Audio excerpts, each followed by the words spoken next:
आज के फनकार।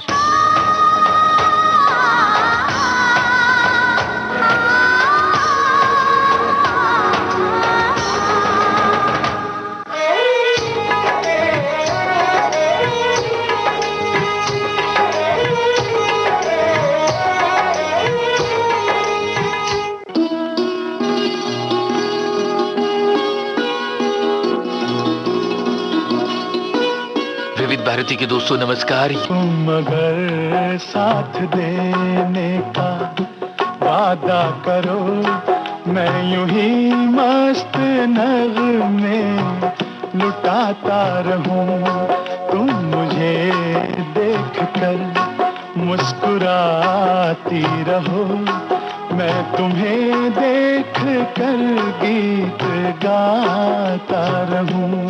आज के फनकार कार्यक्रम में आज हम सलाम कर रहे हैं एक विराट फिल्मकार को। बीते हुए लम्हों की कसक साथ तो होगी, ख्वाबों ही में हो चाहे मुलाकात तो होगी। एक फिल्मकार जो अपने आप में एक संस्था है, एक स्कूल है सिनेमा का, सरोकारों का। साथ ही हाथ बढ़ाना, साथ ही हाथ बढ़ाना, एक अकेला थक जाएगा, मिलकर बोझ उठाना।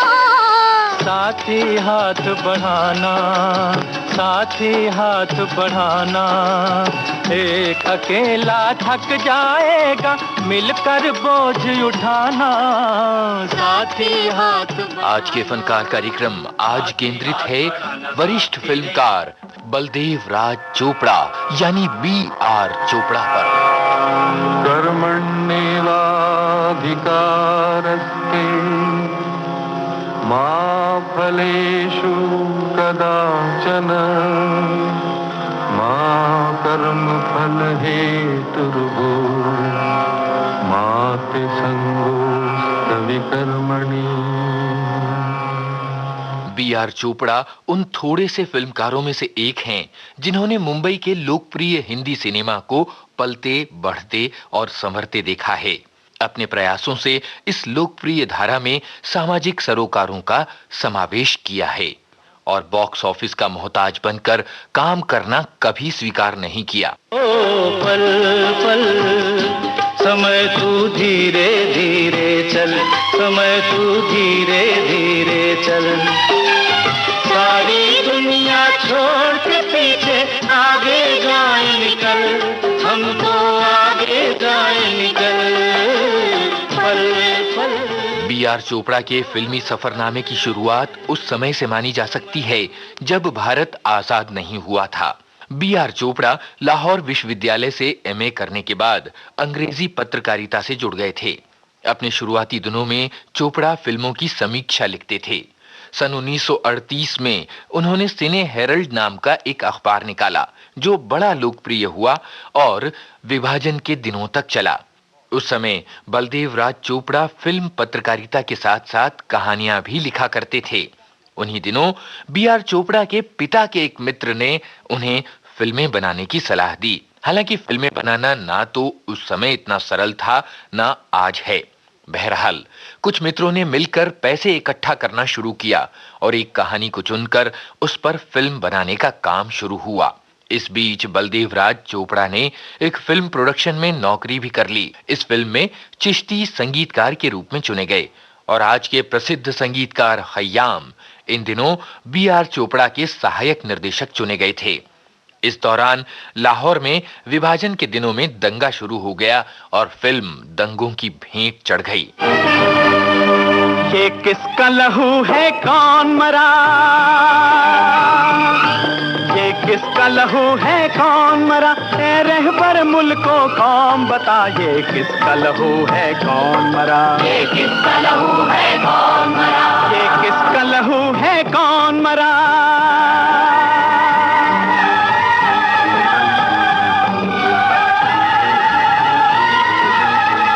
B.R. चोपड़ा उन लोगों में से एक हैं जिन्होंने विभाजन की त्रासदी को झेला है। विभाजन की पीड़ा, कामकाज का न होना और स्थायित्व की तलाश में डूबे चोपड़ा साहब ने जीवन के इस बिंदु पर फिर से अपने शौक को पुनर्जीवित करने का सोचा और अपने आत्मीय जनों को संगठित करके एक फिल्म बनाने की योजना तैयार की। इस फिल्म का निर्देशन जाने माने कहानीकार राजेंद्र सिंह बेदी ने किया था। श्री गोपाल पिक्चर्स प्रोडक्शन के बैनर तले प्रदर्शित इस फिल्म के बुरी तरह से असफल हो जाने के बाद चोपड़ा ने यह तय किया कि वे पुनः पत्रकार जगत में लौट जाएंगे और फिल्म निर्माण के अपने स्वप्न को कुछ समय के लिए भूल जाएंगे।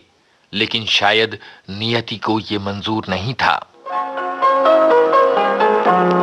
चलो एक बार फिर से अजनबी बन जाए हम दोनों, चलो एक बार फिर से अजनबी बन जाए हम दोनों।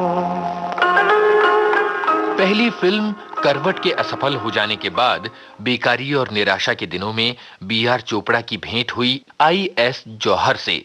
जौहर ने चोपड़ा साहब को एक ऐसी कथा सुनाई जिसे कई लोगों ने नापसंद कर दिया था। दरअसल कहानी एक नए ट्रीटमेंट और व्यावसायिक साहस की मांग करती थी। बी.आर. चोपड़ा ऐसे मामलों को संभालने में बड़े कुशल माने जाते हैं।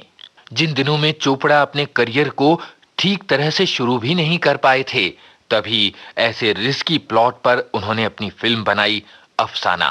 भारतीय सिनेमा में शायद पहली बार एक विवाहिता स्त्री को रिश्ते तोड़कर बाहर जाते हुए इस फिल्म में दिखाया गया था। सारी आशंकाओं को गलत साबित करते हुए ये फिल्म बड़ी सफल हुई। बी.आर. चोपड़ा का पूरा करियर ग्राफ देखें तो पाते हैं कि ये कहानी अपरिमित ऊर्जा के साथ नई बात कहने के खतरे उठाने की कहानी है। मेहनत अपने लेख की रेखा, मेहनत से क्या डरना, कल वैरों की खातिर की आज अपनी खातिर करना। अपना दुख भी एक है साथी, अपना दुख भी एक, अपना दुख भी एक है साथी, अपना दुख भी एक, अपनी मंजिल सच की मंजिल, अपना रास्ता नेक, अपनी मंजिल सच की मंजिल, अपना रास्ता नेक, साथी हाथ बढ़ाना। बलदेव राज चोपड़ा की फिल्म यात्रा धूल में मिल जाने की हद तक खतरनाक स्थिति में पहुंचकर फिर ऊपर उठने और आसमान को छू लेने की गौरव गाथा है।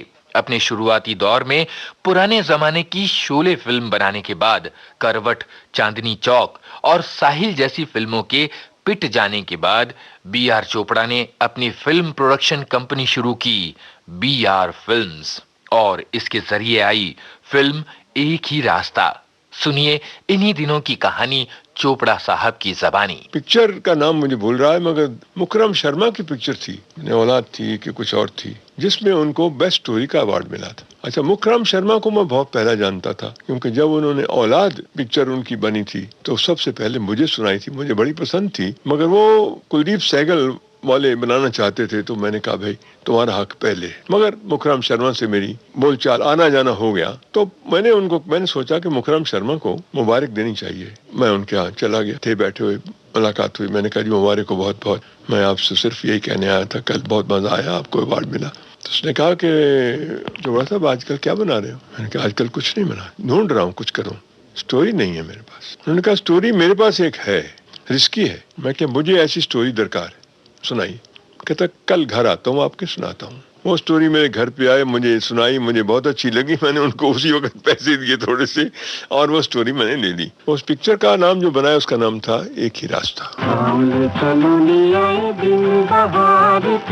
झूमते नजारे झूमे रंगदार की, नदी किनारे कोयल पुकारे, आया ज़माना गाओ गीत प्यार के।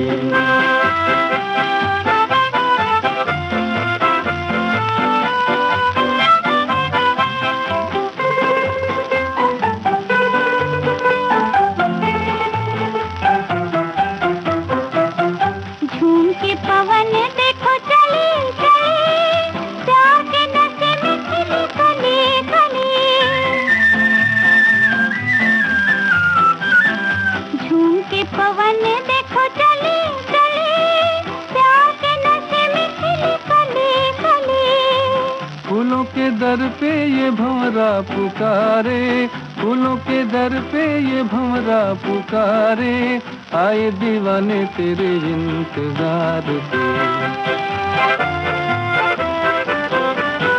सामने सलोने आए दिन बहार के। और वो उस वक्त से BR फिल्म्स की पहली पिक्चर थी। कर्मण्येवाधिकारस्ते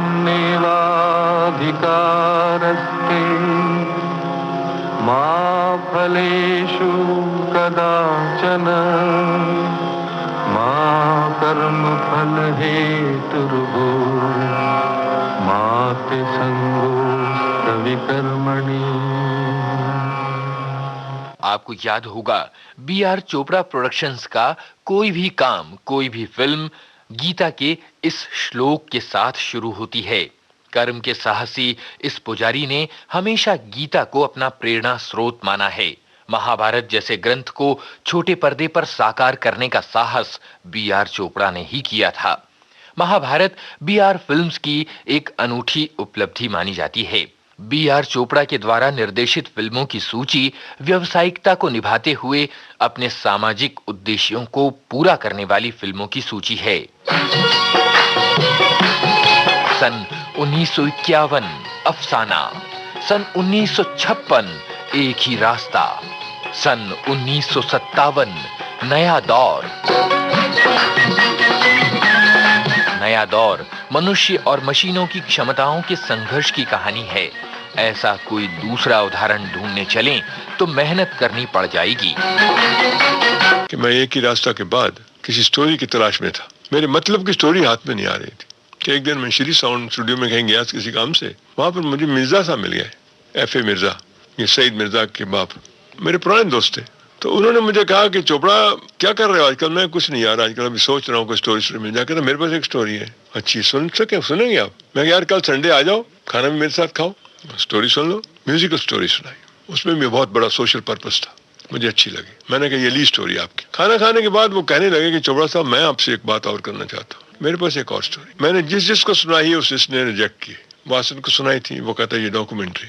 S मुखर्जी को सुनाई थी, वो कहता बकवास है। महबूब साहब को सुनाई थी, वो कहते टांगा वाले की स्टोरी क्या है सारी है। राजकपूर को सुनाई थी, उसने वो स्टोरी नहीं ली और मेरी दिल्ली दूर नहीं ली। मगर मेरे को समझ लगता है कि स्टोरी अच्छी है। मैं आपसे स्टोरी बेचने नहीं आया, सिर्फ पूछने आया हूँ कि इसका आपका रंग, आपका ख्याल क्या। सब आप मानेंगे नहीं, स्टोरी अच्छी लगी तो मैं उनको कहा, मैं कि देखिए वो जो पहली स्टोरी है वो खरीदी हुई है, उसके पैसे मिल जाएंगे आपको, स्टार्ट ये पहले करूंगा। कहता अच्छा आप ये स्टोरी बनाएंगे? मैंने कहा पक्का नहीं, बिल्कुल 100% पक्का, ये स्टोरी तो बनाऊंगा ही मैं। तो बस ये है कि इसका जो रंग थोड़ा ऐसा होना चाहिए, बिल्कुल अलग हटके हो, क्योंकि हिंदुस्तान में ये पहली पिक्चर होनी चाहिए जो विलेजेस में बने या आउटडोर में 95% पिक्चर बाहर बननी चाहिए, नहीं तो इसका मजा नहीं आएगा। यहाँ चौड़ी छाती वीरों की, यहाँ भोली शक्लें हीरों की, यहाँ गाते हैं रांझे, यहाँ गाते हैं रांझे, मस्ती में मचती हैं धूम में बस्ती में। पिक्चर बन गई, बिल्कुल रेडी, तैयारी भी हो गई। तो एक दिन की बात है, वो मैं घर बैठा हुआ था कि महबूब साहब घर पे आ गए। अरे चोपड़ा सुना तुम टांगे वाले की स्टोरी बना रहे हो? बना तो रहा हूँ साहब। कहते मत बनाओ, मर जाओगे, आगे तुम बड़ी मुश्किल से बचे हो एक ही रास्ता से, और इधर तो बिल्कुल ही खत्म हो जाओगे। मैंने कहा साहब खत्म होना ना होना तो मेरे हाथ में नहीं है, वो तो ऊपर वाले के हाथ में है। मगर पिक्चर तो वही बनाता है जो आदमी को अपने को अच्छी लगे। साहब उस पिक्चर में लिबर्टी ने अभी तक का रिकॉर्ड है, एक सीट खाली नहीं 10 हफ्ते। तो उसके बाद मेरे को हमारा सिल्वर जुबली थी, तो महबूब साहब का फोन आया कि भाई तेरी सिल्वर जुबली है, तेरा चीफ गेस्ट कौन है? मैंने कहा अभी फैसला नहीं किया। कहता चीफ गेस्ट तुम्हारा मैं हूँगा आज, बहुत मेहरबानी। आ गए, आकर के बैठे रहे, और उसके बाद उन्होंने जब हम हार वार पहना करके उनको लेके गए डाइस पे, तो वही रास्ते में कहने लगे मुद्दई लाख बुरा चाहे तो क्या होता है, होता वही है जो मंजूर खुदा होता है। और वहाँ पूछता, कहता खुदा ने इसकी मदद की है बहुत ज्यादा। ये पिक्चर मुझे बिल्कुल पसंद नहीं थी, मगर इस आदमी का जिगरा, इस आदमी की हिम्मत, इस आदमी की ताकत, ये पिक्चर बना ली इन्होंने। और आज मैं मुबारक देने के लिए इस बात से स्पेशली कहा था कि मैं आऊँगा और ये कहूँगा कि मुझे ये कहानी पसंद नहीं थी, और इसने इसमें मेरे कहने के बावजूद इसने पिक्चर बनाई, इसके वजह से मैं इसकी हिम्मत की दाद देता हूँ। ये बात उन्होंने कही उस वक्त। उड़े जब जब जुल्फें तेरी, उड़े जब जब जुल्फें तेरी, उड़े जब जब जुल्फें तेरी, उड़े जब जब जुल्फें तेरी, कंवरियों का दिल मचले, कंवारियों का दिल मचले, जिंद मेरी ये। हो जब ऐसे चिकने चेहरे, हो जब ऐसे चिकने चेहरे, तो कैसे न नजर फिसले, तो कैसे न नजर फिसले, जिंद मेरी ये। सन 1958 साधना। कहो जी तुम क्या क्या, सुनो जी तुम क्या क्या, कहो जी तुम क्या क्या खरीदोगे, सुनो जी तुम क्या क्या खरीदोगे, यहाँ तो हर चीज बिकती है। चोपड़ा साहब की फिल्म साधना वेश्याओं की जिंदगी पर नजर डालती है। जब साधना अनाउंस की तो साधना एक प्रोस्टिट्यूट की स्टोरी थी, तो वैश्या की स्टोरी के लिए तो इंडस्ट्री भड़क उठी। मेरे डिस्ट्रीब्यूटरों ने मुझे लिखा, ये क्या कर रहे हैं आप, मर जाएंगे हम सब। मैंने कहा, मेरे को बुलाया एक ने, आया मेरे पास, उसने कहा, चोपड़ा साहब याद आपको पता है कि न्यू थिएटर ने पिक्चर शुरू की थी नर्तकी, और बड़ी कास्ट लेकर के शुरू की थी, नीला रसाई वगैरह, वो पिक्चर फेल हुई। फिर वाडिया ने साधना बोस को लेकर के राज नर्तकी बनाई, वो भी फेल हुई। उसके बाद विजय भट्ट ने प्रकाश पिक्चर्स में पूर्णिमा पिक्चर बनाई सरदार अख्तर को लेकर के, अगेन वैश्या की स्टोरी थी, वो भी फ्लॉप हुई। फिर एक पिक्चर मुंशी प्रेमचंद की कहानी पे, सेवा सदन की कहानी, जुबैदा को लेकर के, जुबैदा उस जमाने की टॉप की आर्टिस्ट, वो भी फेल हुई। तो आप 4 पिक्चर जो बन चुकी हैं फेल हुई, तो आपको क्या लगता है कि ये चलेगी? तो मैंने उनको सिर्फ एक ही बात कही कि जब मैंने पहली पिक्चर बनाई थी, मैं उस वक्त नहीं लगता था कि चलेगी नहीं चलेगी, मुझे अच्छी लगी मैंने बनाई, ये भी अच्छी लगी तो बना रहा हूँ। और ये भी बहुत पोजीशन ये है कि ये पहले जब मैंने सुनी थी तो मैंने मुखराम शर्मा जी से, तो उन्होंने इसका एंड रखा हुआ था कि औरत का जो माँ है उसका दिल बदलता है जब वो जाकर मंदिर में एक उपदेश सुनती है। तो मैंने कहा, साहब ये मुझे नहीं लगा, ये तो कहानी में सोशल एंगल तो खत्म हो गया। तो कहता, आप क्या कहते हैं? मैं कहा, नहीं, मैं सिर्फ एक ही बात कहता हूँ कि लास्ट शॉट ये होना चाहिए कि लड़की बाहर जा रही है, वैश्या जो है, और माँ उसके हाथ पकड़ लेती है और उसे कहती है, तुम इस घर में बहू बनकर आई थी, वैश्या बनकर बाहर नहीं जा सकती। तो मैंने कहा, मैं इस एंगल पे पिक्चर बनाना चाहता हूँ, मानो तो मैं ले लेता हूँ, और तो मैं स्टोरी नहीं लूंगा। तो मैंने वो स्टोरी उसमें ली, और आज साहब ये बात है कि वो स्टोरी जब मैं देखने जाता था तो मेरे आंख में आंसू आते थे, बिकॉज आप बिलीव नहीं करोगे, वो पिक्चर रिलीज हुई थी मराठा मंदिर में, और उसमें मैं जब जाता था पर देखने के लिए इंटरवल में, तो औरतों का तांता लगा होता था। तो इस वास्ते ये बात आपका कहना ठीक है, विश्वास अपनी जगह, कि हमको विश्वास होगा तो अपनी पिक्चर बनाएंगे, कैसी बनेगी वो दूसरी भी पिक्चर बनाओगे उसका क्या पता। थोड़ा मनवा क्यों घबराए रे, लाख दिन दुखिया रे प्राण, जग में मुक्ति पाए, हे राम जी के द्वार से। थोड़ा मनवा क्यों घबराए रे, लाख दिन दुखिया रे प्राण, जग में मुक्ति पाए, हे राम जी के द्वार से। ये तमाम फिल्में वो फिल्में हैं जिन्हें शायद कोई और बनाने का साहस नहीं कर पाता। ये आवश्यक नहीं है कि ये अपने दौर की सफल फिल्में थीं, लेकिन ये फिल्में अपना प्रभाव छोड़ने में कहीं भी असफल नहीं रहीं। तेरे प्यार का आसरा चाहता हूँ, तेरे प्यार का आसरा चाहता हूँ, वफा कर रहा हूँ, वफा चाहता हूँ, तेरे प्यार का आसरा चाहता हूँ, वफा कर रहा हूँ, वफा चाहता हूँ। हसीनों से अहदे वफा चाहते हो, हसीनों से अहदे वफा चाहते हो, बड़े ना समझ हो ये क्या चाहते हो, बड़े ना समझ हो। कॉलेज में मैं जब पढ़ता था, जब मैं एमए में था, तो चार्ल्स डिकेंस की एक कहानी ऑलिवर ट्विस्ट पढ़ी। वो मेरे दिमाग में इतनी छाई कि क्या ये जो इलेजिटिमेट चाइल्ड है, ये जो नाजायज औलाद जिसको कहते हैं, क्या उसकी कोई स्टेटस नहीं लाइफ में? औलाद का क्या कसूर है इसमें? कसूर होगा तो किसी दूसरों का होगा, उसका तो कोई होना नहीं चाहिए। उस जमाने की बात है जब मैं अपने आप को सोचता था, और वो कहानी मुझे बड़ी अच्छी लगी। तो मैंने एक दिन पंडित मुखराम शर्मा जी को बोला कि पंडित जी, मेरे पास एक स्टोरी ओलिवर ट्विस्ट की एक कहानी है और मैं चाहता हूँ उसको हम इंडियनाइज कुछ करें। और उनको इतने इंस्पायर हुए कि साहब कि उन्होंने कहानी वो लिख डाली और बनाई कहानी। मगर ये बात ज़रूर है कि धुर का फूल एक बहुत ही आउटस्टैंडिंग पिक्चर बनी, और उसने पहली बार एक पिक्चर थी जिसने कि maximum number of silver jubilee Hindustan में करे। तो हिंदू बनेगा ना मुसलमान बनेगा, इंसान की औलाद इंसान बनेगा, क्योंकि वो आदमी इंसान है, वो हिंदू नहीं है, मुसलमान नहीं है। तो सिंपल बात है। अच्छा है अभी तक तेरा कुछ नाम नहीं है, तुझको किसी मजहब से कोई काम नहीं है।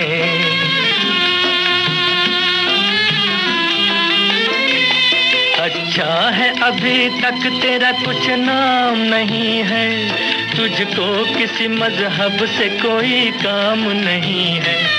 जिस इल्म ने इंसानों को तकसीम किया है, उस इल्म का तुझ पर कोई इल्जाम नहीं है। तू बदले हुए वक्त की पहचान बनेगा, इंसान की औलाद है इंसान बनेगा। तू हिंदू बनेगा न मुसलमान बनेगा, इंसान की औलाद है इंसान बनेगा। एक दिन मैं ऑफिस में गया सुबह सुबह, तो एक बूढ़ा सा आदमी बैठा हुआ था पगड़ी पहने हुए। तो कह रहा, चोपड़ा साहब। मैंने कहा, साहब कुछ काम मेरे लिए हुक्म? कहता, नहीं कुछ नहीं साहब, मेरे को एक 5 मिनट आपके अकेले में चाहिए, अगर आप दे सके। कहता, साहब मैं जयपुर का रहने वाला हूँ और वहाँ का एक हेडमास्टर हूँ। एक मेरी बेटी और एक हम, और कोई नहीं। बेटी की शादी हुई 1.5 साल पहले, और उसके कोई 2-3 महीने के बाद उसके हस्बैंड की डेथ हो गई और टूट गई वो बेचारी। वो टूट गई, मैं भी टूट गया। समझ लगती थी कि क्या करें। कि एक दिन की बात है कि मेरा जो सेकंड मास्टर है, जो मेरा बहुत दोस्त था, वो आया। कहता, भाई इतने देर तक पड़े रहोगे, कब तक पड़े रहोगे? जिंदगी जब तक जाएगी नहीं तब तक तो तुम कुछ कर नहीं सकते, और जब तक है उसके साथ तो कुछ करना पड़ेगा। कहता नहीं, किस बात पे जिंदा रहूं? इसकी शक्ल देखता तो मैं रोता हूँ, मेरे को रोते देखती तो ये रोती रहती है, क्या करें? कहता है, नहीं भाई करें क्या? उसका तो मेरे पास कोई सोल्यूशन नहीं है, मेरे साथ आके एक पिक्चर देखिए। तो हमने कहा कि, कहता नहीं देखो, हाँ ना नहीं करने का, पिक्चर दिखाने आ रहा हूँ, पिक्चर में क्या फर्क पड़ता है, फिर आके रो लेना, इनमें क्या है? तो उस आदमी ने कहा कि साहब मैं रात को पिक्चर देखने गया, बीवी को बच्चे को ले गया, वो पिक्चर देखी। पिक्चर पे बड़ा असर हुआ, मेरे पे बड़ा असर हुआ। और घर में आके हमने अपनी मेरी बेटी को कहा, मैं कि बेटी वो तुमने गाना देखा था, न मुँह छुपा के जियो न सर झुका के जियो, गमों का दौर भी आए तो मुस्कुरा के जियो। तो ये गाना तुमने सुना है कि नहीं सुना? कहती सुना है गाना, असर भी हुआ। कहती असर नहीं हुआ, असर तो होगा। न मुँह छुपा के जियो और न सर झुका के जियो, न मुँह छुपा के जियो और न सर झुका के जियो।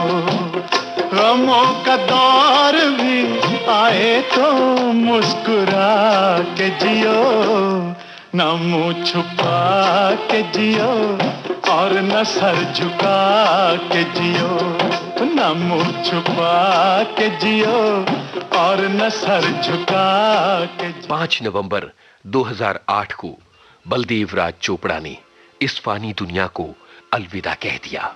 रह गया उनका सिने कर्म, जिसमें थे सामाजिक सरोकार, जिसमें सार्थक सिनेमा बनाने की कोशिश थी, जिसमें कोई संदेश हो और हो मनोरंजन। संसार की हर शय का इतना ही फसाना है, एक धुंध से आना है, एक धुंध में जाना है।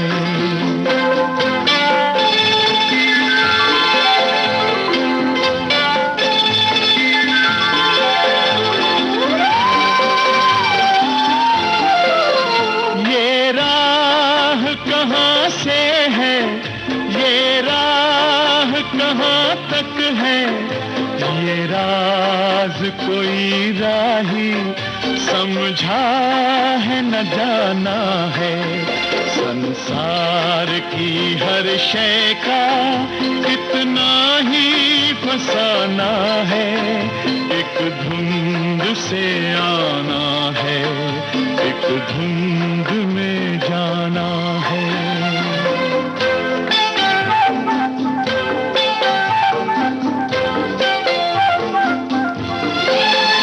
एक पल की पलक पर है ठहरी हुई ये दुनिया, एक पल के झपकने तक हर खेल सुहाना है।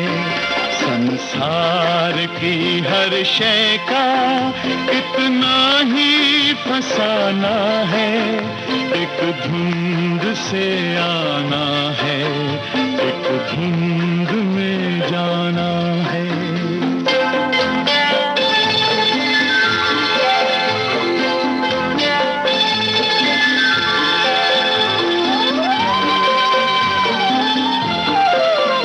क्या जाने कोई किस पर, किस मोड़ पे क्या बीते, इस राह में ऐ राही हर मोड़ बहाना है। संसार की हर शय का इतना ही फसाना है, एक धुंध से आना है, एक धुंध में जाना है। आज के फनकार कार्यक्रम आज केंद्रित था जाने माने लेखक, निर्माता और निर्देशक B.R. चोपड़ा पर। इस कार्यक्रम में शामिल की गई रिकॉर्डिंग विविध भारती के संग्रहालय से प्राप्त की गई थी। शोध, आलेख और स्वर यूनुस खान, संपादन और प्रस्तुति रमेश गोखले।